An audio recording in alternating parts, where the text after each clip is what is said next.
So in this video, we will study about the anatomy of the knee.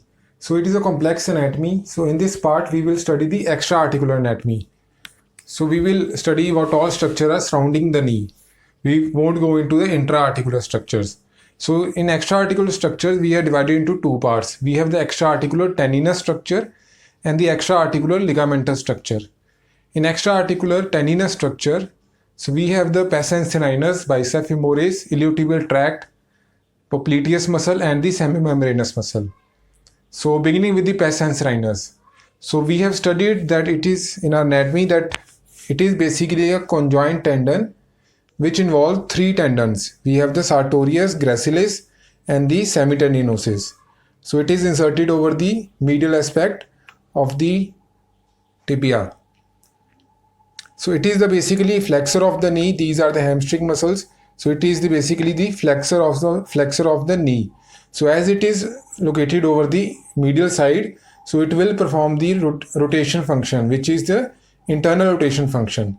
So it will perform the flexion of the knee as well as the internal rotation of the knee. And also, as it is located over the medial side, it will prevent the deforming forces. Which deforming forces? It will prevent the valgus deforming forces. So pes anserinus basically is a conjoint tendon consisting of the sartorius, gracilis and the semitendinosus.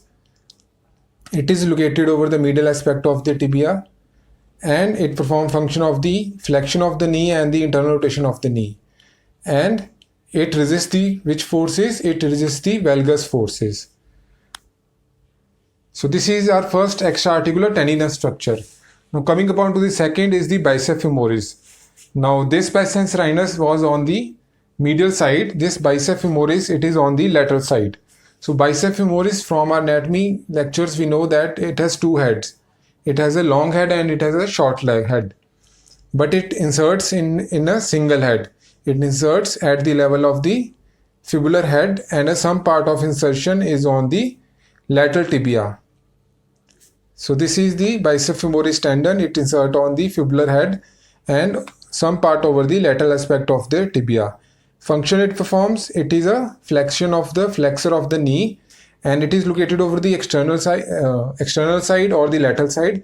So it will perform the function of the external rotation of the tibia, and also it will prevent the varus deforming forces because it is located over the lateral side. So it will protect against the varus forces. So more about the biceps femoris. So origin, we have the different origin for the long and the short head. Long head, it is from the ischial tuberosity, whereas short head is from the lower part of the linea aspera and the lateral supracondylar ridge of the femur.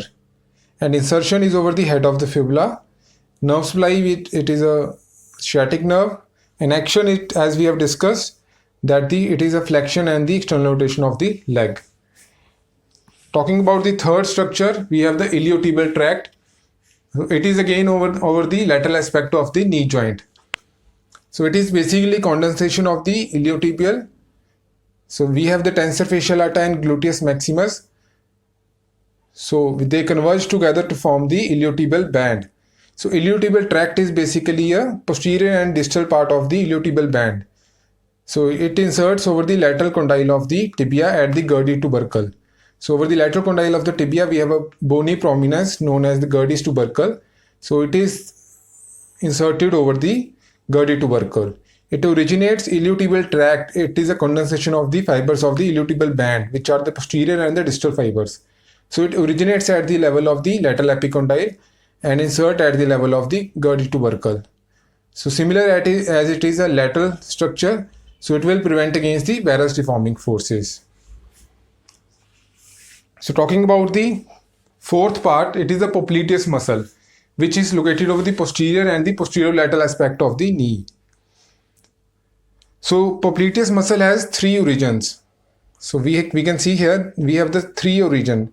So we have origin from the lateral part of the femoral condyle. We have the origin from the head of the fibula, and we have origin from the lateral meniscus. So a three level origin is there. This is the popliteus muscle, which get inserted over the posterior middle part of the tibia. So this condensation of this origin of the popliteus muscle, it is known as the arcuate arcuate ligament.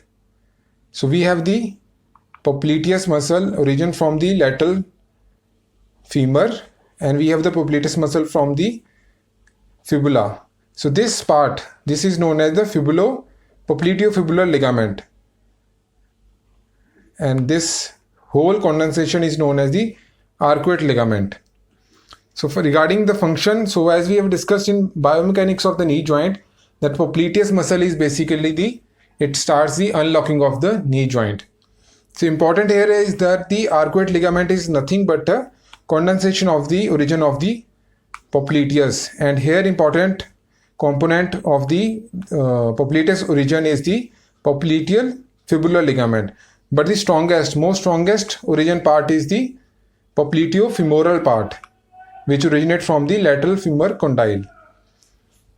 So lastly, in the tendinous structure, we have the semimembranous muscle, which is the part of the posterior medial corner. So its insertion is very important. So it inserts by 5 distal expansions. So first expansion is known as the oblique popliteal ligament. So as we can see here in this diagram, so one is the oblique popliteal ligament. So oblique popliteal ligament is nothing but a part of the distal expansion of the semimembranous. So through the oblique popliteal ligament, so the semimembranous, a part of it inserts over the posterior part of the femur. So it runs obliquely and proximal. Then second insertion is at the level of the posterior capsule and the posterior horn of the medial meniscus. So this is at the level of the joint line, second expansion to the posterior capsule and the posterior part of the medial meniscus. Third comes anteriorly.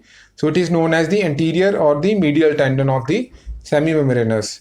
Fourth goes, which is the direct head, which is the direct continuation of the semimembranous tendon. So it inserts over the posterior medial part of the proximal tibia. And the fifth is the distalmost part, which runs distally over the posterior medial part of the tibia, and it gets inserted over the periosteum of the posterior medial part of the tibia. So we have the 5 distal expansion. Important thing to remember here is the oblique popliteal ligament, which is nothing but a distal expansion of the semimembranous muscle. So this was about the extra-articular tendinous structure. We have the 5 structure and we have discussed it one by one. So talking about the extra-articular ligamentous structure. So in this we have the 2, joint capsule and the collateral ligament. So joint capsule we will study firstly the medial capsule and then the lateral capsule. So in the medial capsule we have divided into 3 parts. We have an anteromedial part, mid-medial part and the posterior medial part. So anteromedial part is basically a thin part of the capsule, and it is reinforced by the patellar-retinacular structures. Mid-medial part, so it is the thickest part. So it is a thickened part of the medial capsule, which is also known as the deep part of the MCL, medial collateral ligament. So this deep part of the MCL, which is the mid-medial part of the medial capsule. So it originates from the medial epicondyle and it inserts to the just below at the level of the tibial articular surface. So it originate from the medial epicondyle and insert just below the tibial articular surface. So this deep MCL is nothing but a thickening of the medial capsule at the mid level. So it is again divided into the meniscofemoral and the meniscotibial component, because this deep MCL, it at the level of joint line, it attaches to the medial meniscus. So the part superior is known as the medial meniscofemoral part, and a part inferior is the meniscotibial part. This meniscotibial part is also known as the coronary ligament. Now talking about the posterior medial part. So in this posterior medial part of the medial capsule, it is also known as the posterior oblique ligament. So here we have studied about the oblique popliteal ligament, which is a distal expansion of the semimembranous muscle or tendon. Here it was the oblique popliteal ligament. Here it is the posterior oblique ligament. So posterior oblique ligament is nothing but a posterior medial condensation of the medial capsule. So it again has 3 arms. So because it originates from the adductor tubercle, this MCL was, deep part of the MCL was originating from the medial epicondyle, but the posterior oblique ligament, it originates from the adductor tubercle to insert over the posterior part of the capsule. So it has 3 arms. So we will discuss it diagrammatically.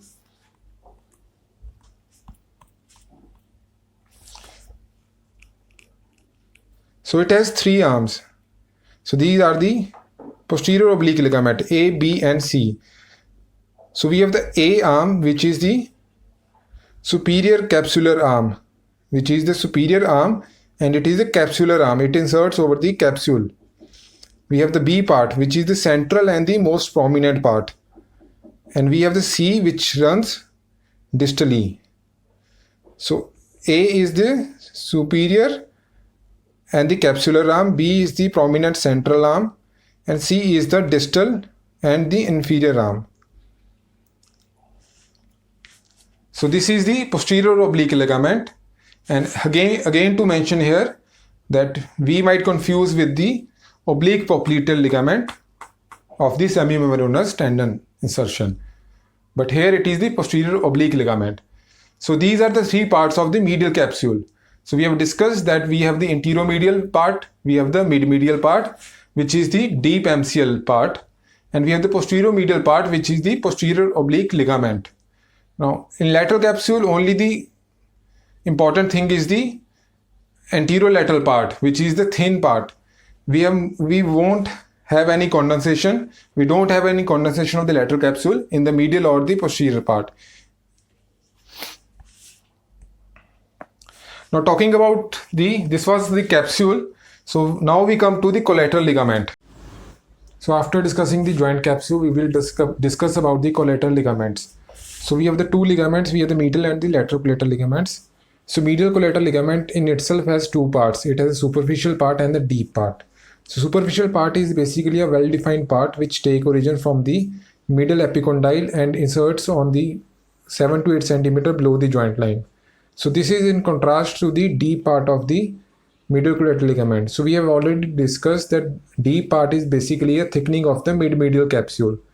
It takes origin similar to the superficial from the medial epicondyle, but it inserts just below the tibial articular surface, while the superficial part of the medial collateral ligament, it was inserting 7 to 8 centimeter below the joint line.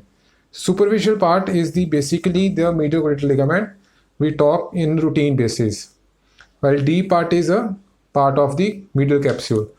So we have the various fibers in the superficial part.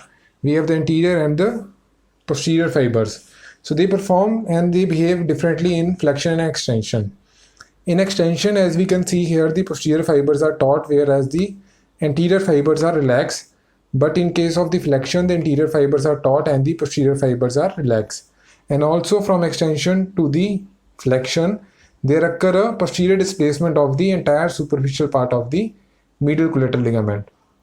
So as it is a medial collateral ligament, it will provide resistance to the valgus deforming forces. Now talking about the lateral collateral ligament, so it doesn't has a differentiation into superficial and the deep part. So it is a single construct, well-defined construct, takes origin from the lateral epicondyle and inserts over the fibular head. So function as it is a lateral structure, so it will provide resistance to the varus deforming forces. So this was about the extra articular anatomy of the knee. So we have the tendinous part, we have this 5 structure, and we have the ligamentous part which has a joint capsule and the collateral ligament. Now talking about the layers of the knee joint. So starting with the medial aspect. So in layer 1, so as we move from outside to inside, so firstly we will encounter a deep fascia layer of the knee joint. So in between the layer 1 and layer 2 there lies a pes anserinus.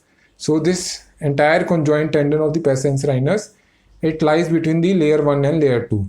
So in layer 2 we have the superficial MCL, which is a well defined part, and it has the other ligaments, which are the patellar retinacular ligaments. So all these lie in the layer 2. In between the layer 2 and layer 3, we have the semimembranous tendon and its distal expansions. And layer 3 is the capsule. So capsule, it is a capsule, so it will have a deep MCL and the posterior oblique ligament, which are the part of the capsule itself. So layer 1 we have the deep fascia, layer 2 we have the superficial MCL and the other ligaments, and layer 3 we have the capsule.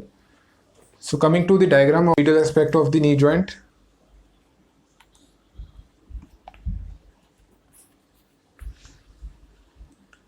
So we can see here layer 1. So layer 1 is the outside layer, which is a deep fascial layer. Layer 2,